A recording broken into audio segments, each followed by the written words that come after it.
Hi, I'm Sam Sells, and welcome to my podcast, Clean Money. I like to say investing matters, and my show is to talk with everyday folks that are not only creating great success, but making an impact in society and improving the lives of others.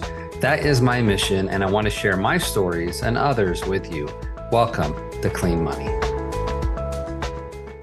Thank you for joining us today for another great episode of Clean Money, where we talk about making a difference in the world through our investments of time and resources. Our guest today is none other than the international man of mystery, George Burgess.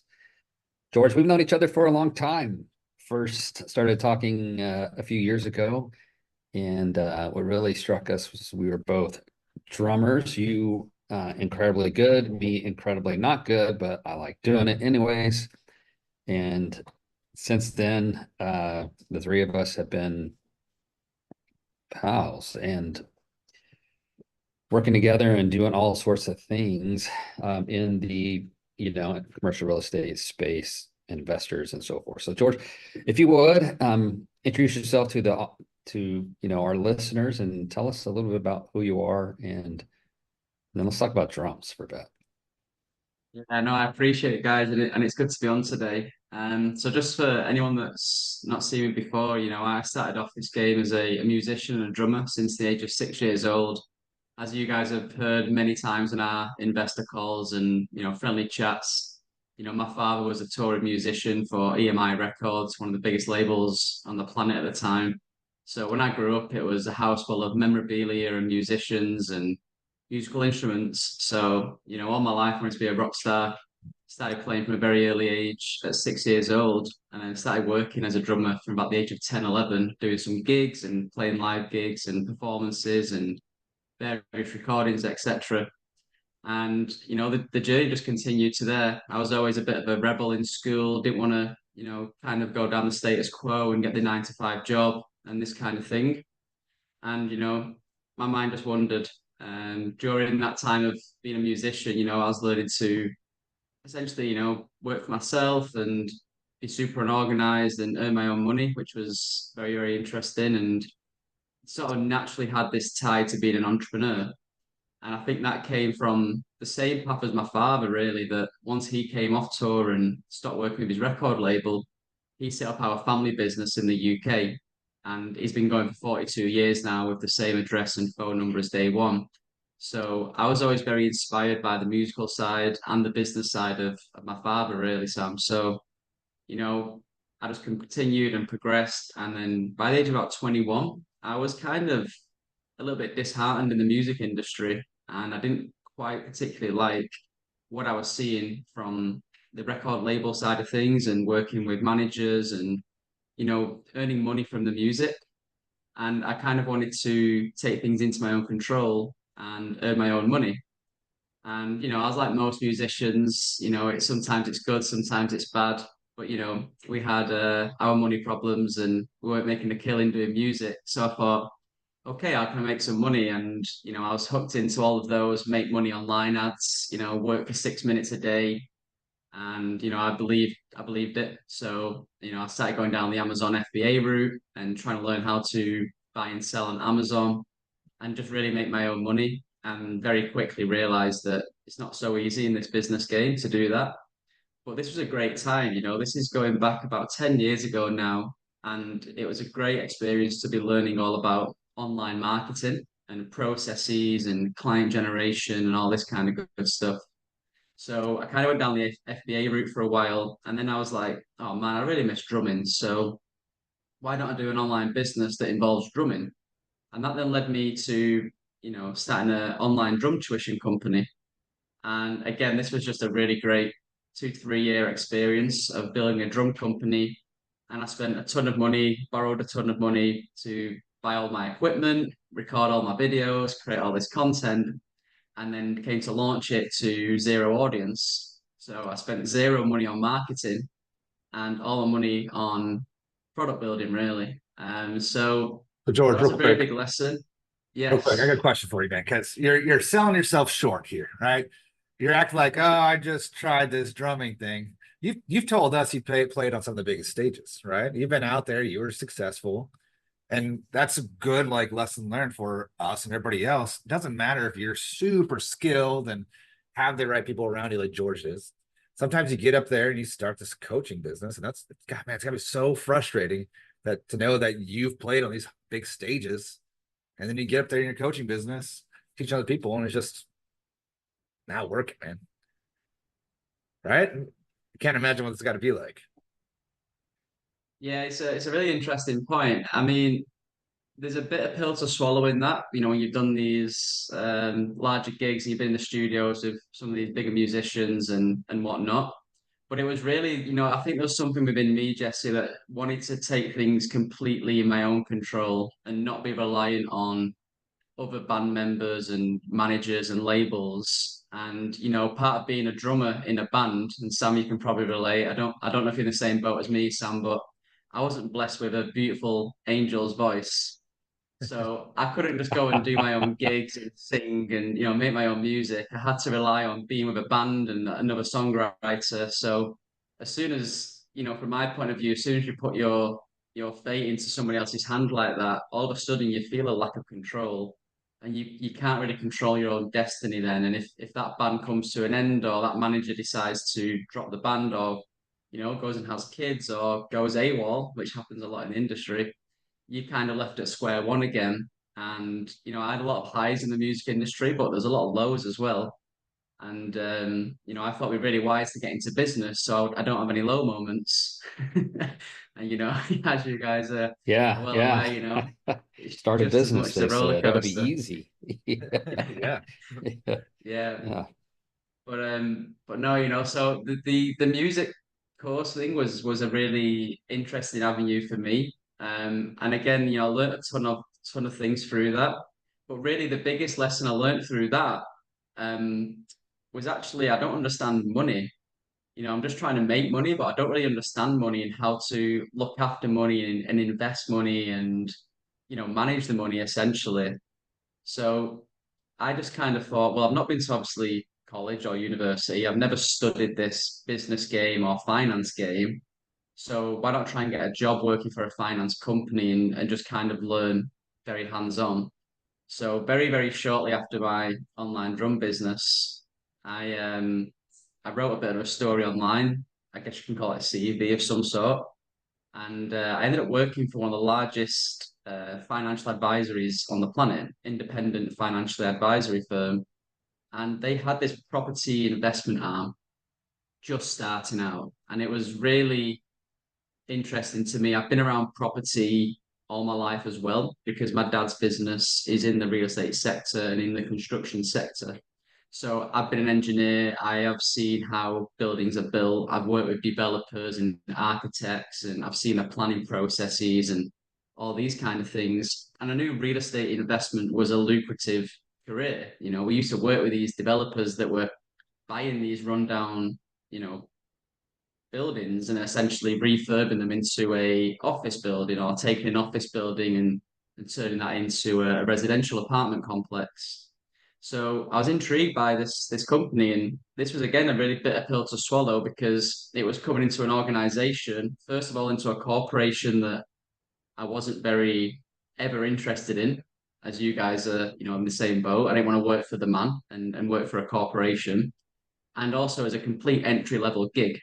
So it was like salary was super, super low. But I just thought it'll be great to learn. It'll be great to be in that environment. And it was, and I'm a big believer of just kind of thinking outside the box and trying to go against the herd. And it was interesting because within about 3 months of working as a property investment consultant, I was introduced to what's called a family office. And I very, very quickly started seeing the bigger picture here with real estate and investments. And this particular family office I was introduced to, we're essentially doing funding and real estate investments for developers. So they're providing line of credits and equity and debt investments into USA projects. And I very quickly realized that everything in this real estate game is kind of working on some sort of commission basis, or gaining equity in deals basis for your work. And I realized that if I sell one of these properties in the UK, I get a 2%, fee or a 1% fee of the value of that asset. And that's the same for a £200,000 apartment or a £200 million hotel. And my eyes lit up at the time. I was like, oh my God, I just need to sell one building for £100 million. I'll make £1 million. I was thinking, this is it. This is the golden ticket. I'm going to be a super wealthy millionaire in 3 to 6 months. Easy, you know. So it So was how did that enough work to, out for you? yeah, well, I'm still not quite there yet, 5 years later, but I think it's we going all feel well. that I way. learned a lot. Just gotta do this Yeah. one thing. That's all you gotta do. Yeah. Yeah, Yeah, it was come on. easy, right? But I say that on purpose because if it wasn't for that naivety and the lack of knowledge around this industry, I wouldn't have ever got into it in the first place. If I knew what I knew now, I probably wouldn't have thought, I can do that. Now I understand the complexities and I've seen this. I would have been, whoa, that's way too out of my league. But I just kind of thought it was this very simple thing, right? So yeah, that kind of what threw me into the family office space. And then I was basically originating projects for this family office. And funnily enough, we ended up doing about just over $10 billion of originations through me and my little team that I built. And we closed on just over $1 billion of those projects. And for me, that all happened within about 12 to 18 months of time. And it was the best learning experience I could have ever gone through. It was just really, Sam, I think we spoke about this in the past when you're learning music. You can either self learn music or you can start booking lessons and going down that route. But the best way I think is learn is just get on the drum kit, get the guitar in your hand and start playing it. So many people will wait until they order that book online and wait till the book arrives before they even pick their instrument up and, start learning essentially. So for me, it was kind of just go straight in at the deep end, jump into this world. And it was very cool, I thought I'm representing this multi-billion-dollar family. It felt very cool and sexy, I felt like James Bond in a way, work on these really private meetings and, going to, some really, really wealthy individuals' homes in Dubai on the Palm and across Europe. And it was a great world. It was very exciting. So you were working for Spectre there for a little bit, or how did that roll out? Sorry, no comment. But Yeah, it was an interesting yeah. time to say the least. And then as you guys know, after that stint of all those crazy corporate hours and the work, I was heading up my own institutional real estate investment arm for this, large independent financial advisory I was working at, and then I was also working for these family offices, and it just threw me into this network of working with these big institutions, these pension funds, these endowment companies, these life cos, and then these really wealthy single family offices. And I was like, you know, every call I had was with GPs and real estate sponsors, primarily in the USA. And I noticed that every GP and sponsor had this same problem. They were looking for more equity because, even when you have equity as a GP, you don't want to put it all into one deal. You want to scale the business and do more. So it was always a big demand and a problem for the GPs to find this capital. So I thought, okay, why don't I work on the GP side rather than the LP side and help them originate capital rather than originate deals for the capital? And that's when obviously I started Burgess Group about 4 years ago now, which is just, working with the GPs, helping them, fund their projects and build relationships with LPs and debt providers. So that's kind of the whole spiel there, wrapped up into a quick summary or a pretty long-winded summary maybe. But yeah, that's the story of me so far, and it continues to evolve, and I'm excited to keep evolving it and seeing where it takes me. I think that's why we all got along so well for so long, because you came in as an outsider. No one told you how to do things. Like if you get in the corporate world, you're taught, oh, this is how you go up, become a VP, you slowly rise, and you follow status quo, right? But as an outsider, you come in and say, why can't we do this? And everybody looks around and says, I don't know. That's just not how we do it. We've had a lot of these conversations where Sammy just had one with our institutional partner. This guy's been doing this for a long time. And he said, well, what if we did this? And he's like, I don't know. And that just saved us a ton of money on our investment and created tons of opportunities because we came in as outsiders, just like you did, George, and you broke in there and were able to do so much more. And now you're creating this opportunity for GPs to find equity, to find debt. That's not normally how they do things. So I think it's amazing. I think that the power of being an outsider is unspoken in this world, real estate world. Yeah, absolutely. And just for a little more clarity, our institutional partner, Harvard degree, very well trained, very well pedigreed people, over $1 billion of commercial real estate assets. And we've, in our partnership together, there's probably been 4 or 5 major points during our ownership where, Jesse or myself had the right idea, and either we flexed and they listened to us, or we didn't flex, and it turned out that our thing was right. Why? Because we were outsiders. We came in with very open minds, and we were willing to try different things.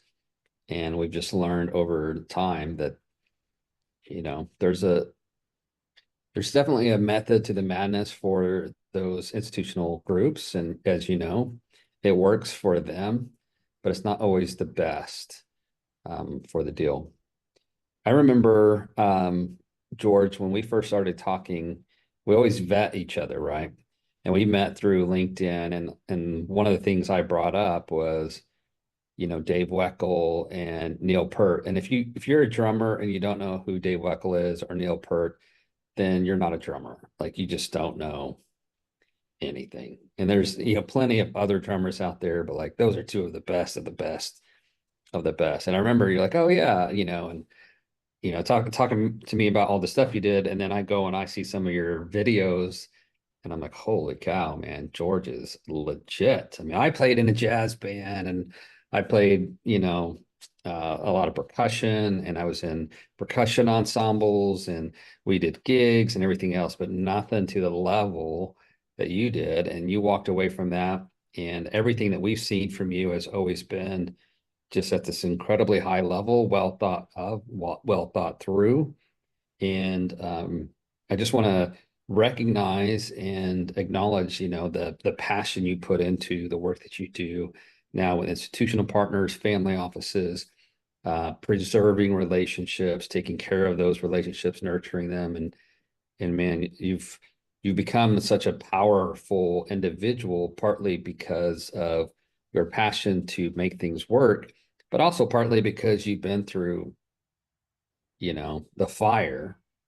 And as people go through the fire, they get honed, and they get forged, and they become more powerful, better individuals.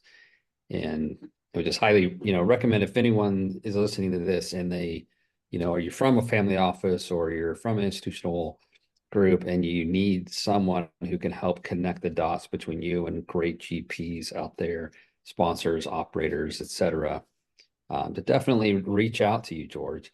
And for those folks, how do they get a hold of you? How do they find you? Yeah. Yeah, no, I mean, first of all, I want to say I'm going to come on this podcast more and more because you guys are great. This is like the best way to start the day, just being told how awesome you are, no?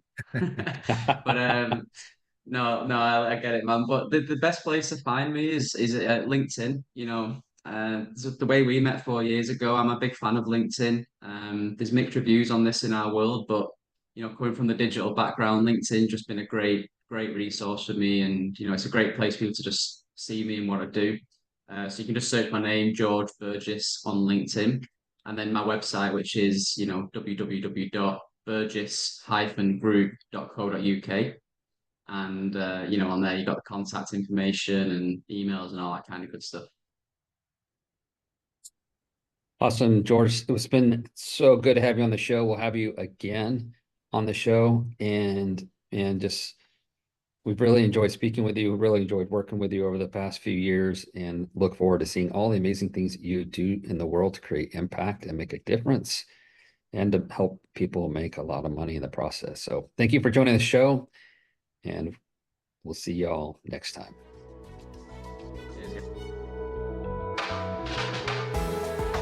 Thank you for tuning in to Clean Money, where we talk about sustainable investing that improves society. We are passionate about creating great investment returns to investors who want to use their money to make a positive social impact in the world. If you enjoyed the episode, we'd appreciate a 5-star review. And if you are interested in making your investing matter, please connect with us at wildmountaincapital.com, or you can find me, Samuel Sells, on LinkedIn, on Twitter at Sells_Samuel, on Instagram at Clean Money Sam, or on Facebook. And finally, make your investing matter.